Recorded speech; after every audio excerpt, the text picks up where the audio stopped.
go. All right, everybody. Welcome to our special guest segment here on Tuesday evenings. Tonight we have with us very special guest. We always try to get interesting shluchim. We have with us Rabbi Sruly Epstein. And yes, he is my nephew, and he is the shliach at the University of South Carolina. So first, let's get started and say thank you very much for joining us. Really appreciate you taking out some time. And let's start at the beginning. How long have you been at the University, Chabad at the University of South Carolina? So next month, it'll be about 7 years. 7 years. Moved out in 15. Yeah. Wow. Okay. So sort of take us back.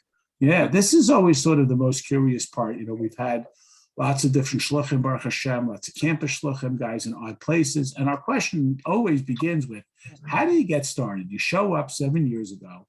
Nobody knows who you are. You don't have a big building. You don't have an endless budget.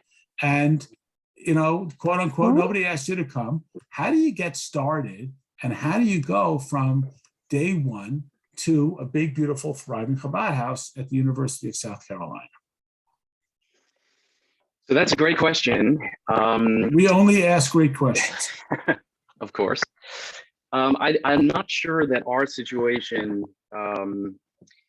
is the typical situation in that sense, I think, because a lot of the groundwork, I think, was laid for us here before we came. I mean, obviously, with my father being here in the city, certainly the community groundwork, we came into a community that was extremely supportive, and a lot of connections that were already cultivated, and we were able to hit the ground running with the help of a lot of the community members, a lot of the people who had come before us, and a lot of that networking that was done before we got here. So I think in that sense, we were very fortunate, and probably a little bit of an unusual start for shluchim, because I think most of the time, typically, it's a lot more challenging. So let's talk about the students. What is, you know, every university has its character. We've had people know from locally, and what is the character? What is the student makeup like at the University of South Carolina? Approximately how many Jewish kids are there? What brings them specifically to that university? What's its forte? And what is the Jewish culture like in USC, University of South Carolina? So it's a very large state school, probably about 30,000 undergrads. So it's a very big, sprawling campus, and I think that has a lot, sort of shapes a lot of the character of the school and of the students, because it's so big. A lot of the students sort of have to actively go out and find their niche, you know, their clique, where they want to hang out. It's not like everyone's kind of naturally brought together in one area. And so I think you have a lot of different pockets and a lot of different flavors among the students, but I think mostly it's a big business school. Their international business program is their top program. It's one of the tops in the country. It's a big draw for the Jewish students. I would say a majority of the Jewish students that we interact with are involved in the business program on some level. And I think that, you know, because of that, it's a very, I guess, career-oriented school. I'm not too familiar with many other schools to kind of know how to compare it, but you know, students are very focused on meeting their career goals, networking for you know, their career opportunities after school. They're very conscious of that. I think you know, a lot of it probably has to do with the fact they realize they're going to graduate with a lot of, you know, many of them with a lot of student debt, and they're going to have to go right into the workforce, and they're not really going to be able to take much of a breath, and they're going to have to hit the ground running. So I think that's a big motivator. And so for a lot of the students, it's really a grind. They show up freshman year and they're really burning the candle at all ends to just try to make it through. And they're very focused on why they're here, where they're going, that kind of thing. So There's a lot of pressure. This leads us to our biggest question. So here you are, you show up, these kids come, they are, either burning the candle at both ends studying, or they're out partying and being free. How do you guys do it? How does Chabad show up on a campus in not a place associated with kids looking for minyan or looking for davening, and get them to carve out time in their day for Yiddishkeit when they're on the success, go get them track or the party track? Like, how do you embed yourselves with kids who didn't think that this was really what they were coming to college for? It's a major challenge, and I think it's the greatest challenge that we face is that we're competing with all the other options that they have. That we're competing with the stress and the pressure of classes, but then on top of that, like you mentioned, we're competing with the bars and the parties and all the extracurricular stuff that's a lot more fun, I guess, than coming to Chabad. But they come, and honestly, sometimes to me it's a little bit puzzling as well. But I think that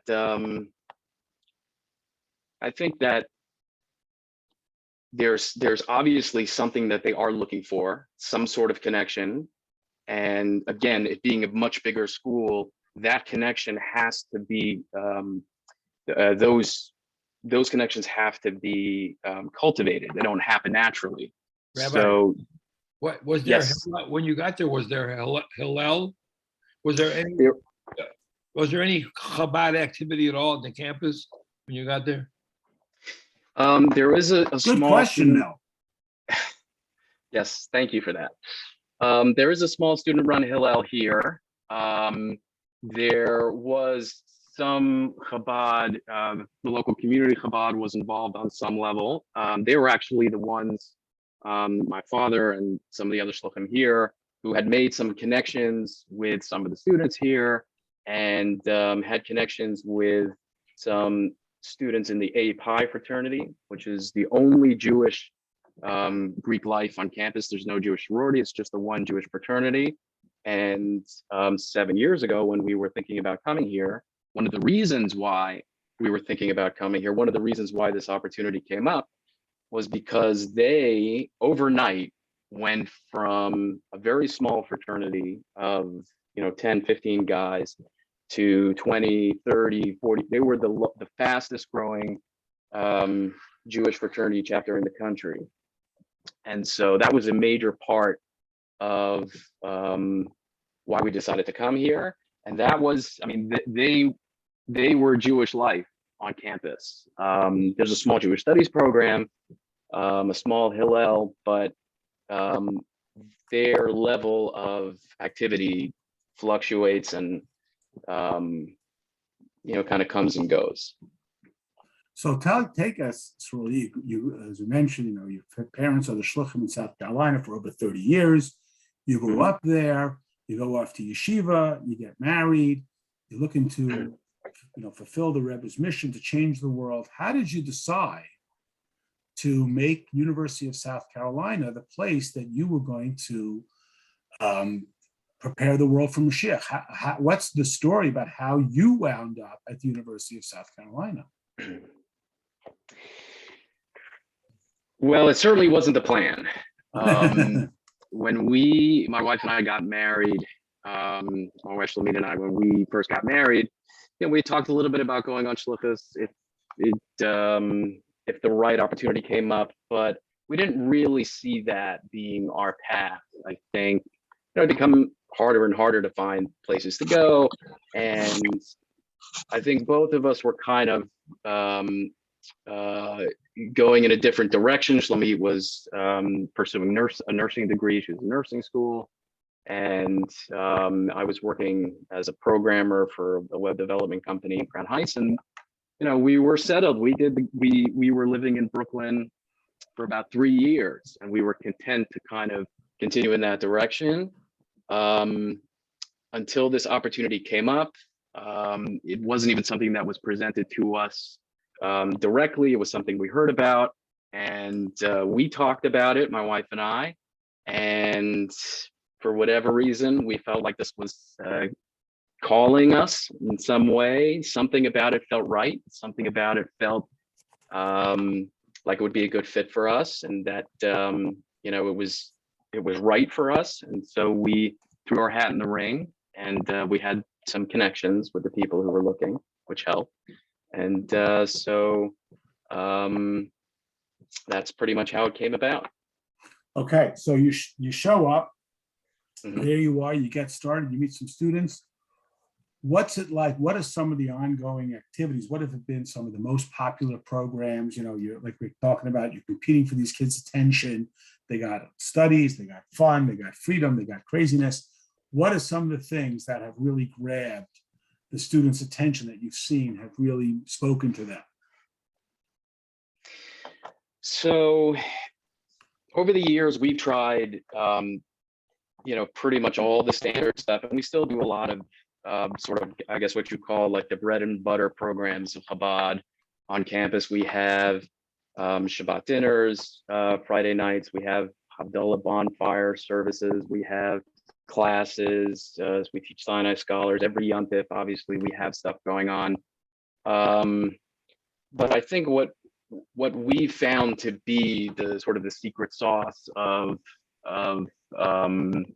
Chabad, which I don't think is really a secret, it's really just the personal connection. It's any opportunity, any chance to engage with people, in a way that makes them feel like you're there for them, invested in them, and that you care about them as an individual. I guess it's a little bit cliche in a way, but I think it's something that they're really not getting anywhere else in their campus experience. I think, a lot of them sit in these really large classes, really large lectures. I mean, some of these lecture halls hold upwards of 100 kids, and to get any attention from their professors or, their faculty, they really have to fight for that. And so I think to have someone or a space like Chabad, where they can come, where there's nothing demanded of them, where it's just a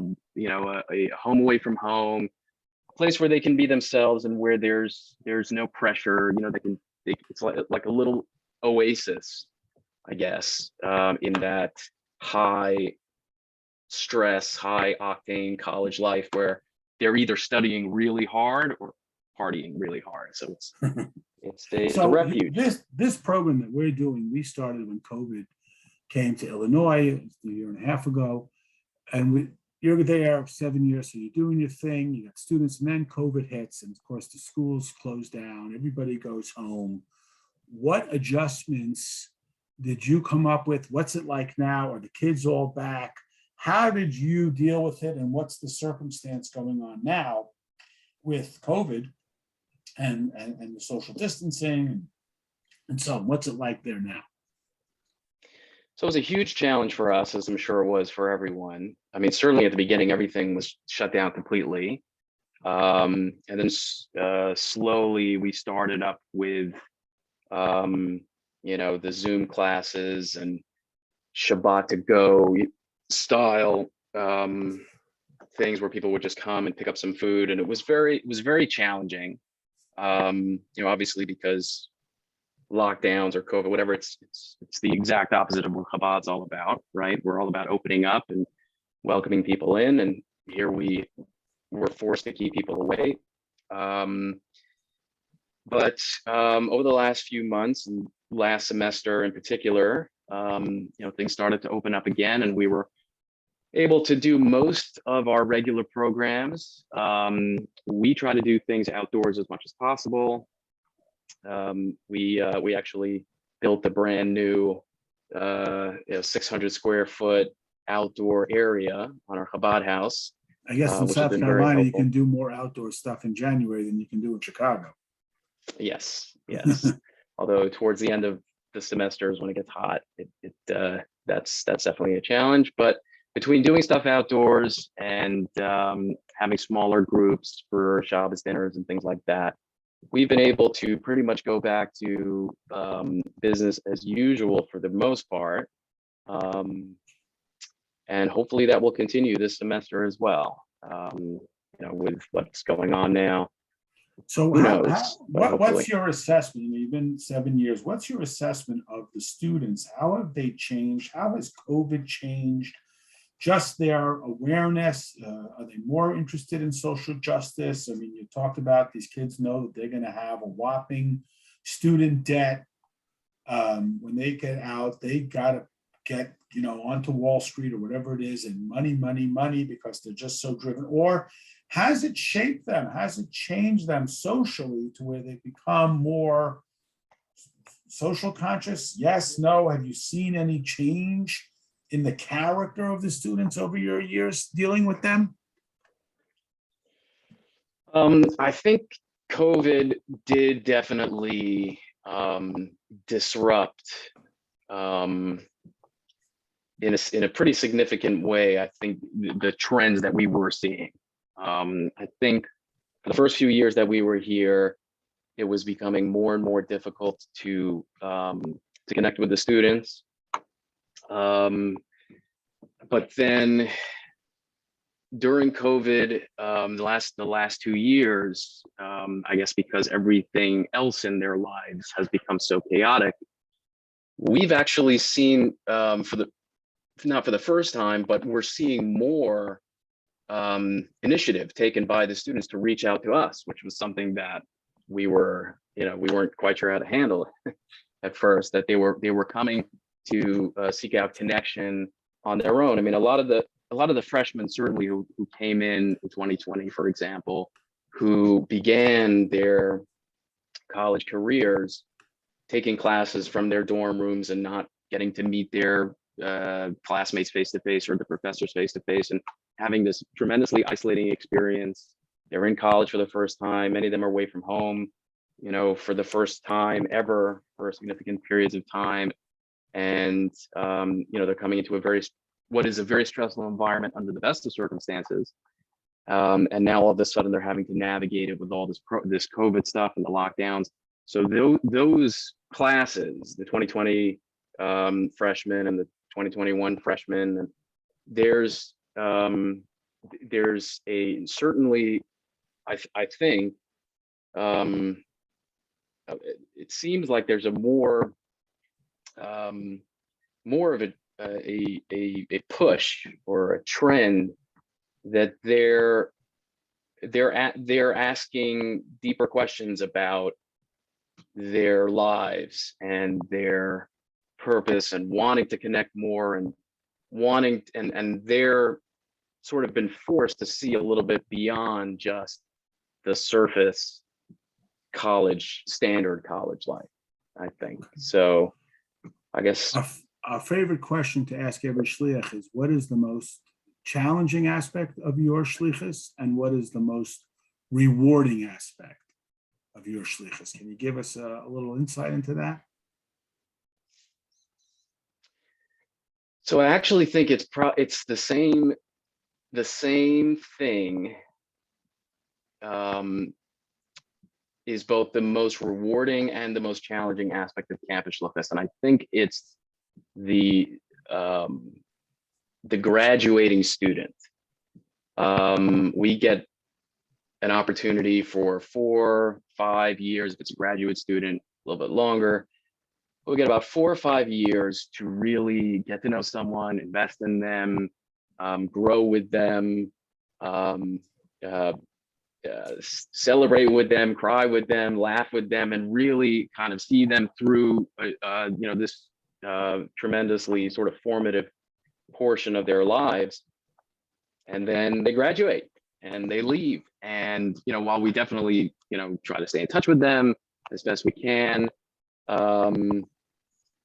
Columbia it's a great city. Nothing against Columbia, but it doesn't really hold on to its graduates. And it's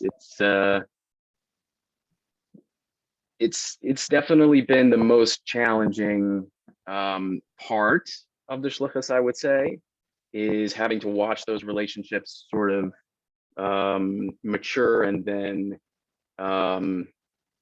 move on. But it's also in a way the most rewarding, because many of those alumni, many of those graduates that we watch, or that we, as we try to stay in touch with them as best we can, and many of those who we have stayed in touch with, we've been able to watch them grow even more in their Yiddishkeit and continue to follow their journey as they move on to another city and connect with a Chabad, a YJP in that new city, and continue to grow in their Yiddishkeit. We've had one or two that have one who went on to study in yeshiva in Israel and lives from life, and another girl who's actually was Megayer Halacha. She converted halachically, a process where she started here and then she continued, and now she's living in Crown Heights. And those are the real gems, I think, that keep us going. And it's also challenging to see them move on. Okay, well, Sruly, I want to thank you 1,000 times for joining us. Really appreciate it. If anyone has a question, they want to unmute themselves, can you give us one quick story just to take us home, a little bit of a flavor of what life at University of South Carolina Chabad is like, something interesting, something particular, a little anecdote, something that maybe captures it, or if somebody wants to unmute themselves, jump right in and share a thought or a question. We'd love to hear that as well. I have a question. Is it possible? Yeah. Mel, you're the best. Hold on, I got to put here. Everyone wants to see your beautiful put in there. Hold on. You can't see me? Okay. Yeah, Rabbi. we see you now. I got to make it. Yeah, Rabbi, you said Columbia. Is that where they have the Columbia Law School? Not the Columbia Law School. We have a Columbia Law School. Yes. That's it. Yeah. So I think my son, went to that school for some reason, law school. Do you have people from the law school or graduate students coming and staying with Chabad? We've done, we do a lot of work with them. Actually, the University of South Carolina School of Law, if that's the school. I mean, it's 2 blocks away. So we're right there, and we have done quite a bit with them. Oh, that's good. Yeah. Nice, beautiful. Okay, Sruly, thank you, 1,000 thank yous. Really appreciate it. Tomorrow night, everybody, 8:30. Remember, Wednesday nights it's 8:30 for learning Maimer. I want to thank Rabbi Sruly, my nephew. He's always been my favorite nephew, for joining us. Really appreciate it. Hatzlacha Rabbah in your shlichus there, University of South Carolina. Go Fighting Gamecocks. And we'll see you all tomorrow night, 8:30 tomorrow night for Maimer. Good night, everybody. Thank you, 1,000 thanks. Thank you, Rabbi. Thank you. Thank you for having me. Thank you. Pleasure. It was wonderful.